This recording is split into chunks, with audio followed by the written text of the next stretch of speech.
సాధారణంగా ఏ ప్రభుత్వం అయినా సరే అసెంబ్లీలో బిల్లులు ప్రవేశపెట్టిన తర్వాత అవి అసెంబ్లీ ఆమోదం పొందిన తర్వాత ఆ రాష్ట్ర గవర్నర్ ఆమోదించి వాటికి రాజముద్ర వేయాలి. అంటే అది అక్కడి నుంచి చట్టంగా అమలు చేయబడుతుంది. అయితే దాదాపుగా ఒక 8 బిల్లులు ఇప్పటి వరకు గవర్నర్కు వెళ్ళిన వీటి మీద వాటిని రిజెక్ట్ చేశామనో లేదంటే యాక్సెప్ట్ చేశామనో, అంటే ఈ చట్టాన్ని అమలు పరుస్తున్నాము, లేదు గవర్నర్కు ఉండేటువంటి విశిష్టాధికారాలతోటి అసెంబ్లీలో బిల్ పాస్ అయినా సరే వాటిని నిలిపివేయచ్చు.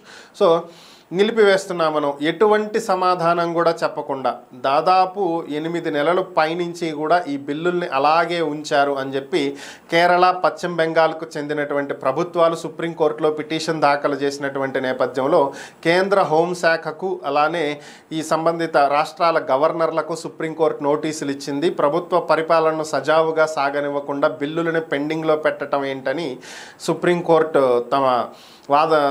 తమ నోటీస్లో పేర్కొంటూ దీనికి వెంటనే సమాధానం చెప్పాలి అని చెప్పి గవర్నర్లకు నోటీసులు ఇవ్వడం జరిగింది.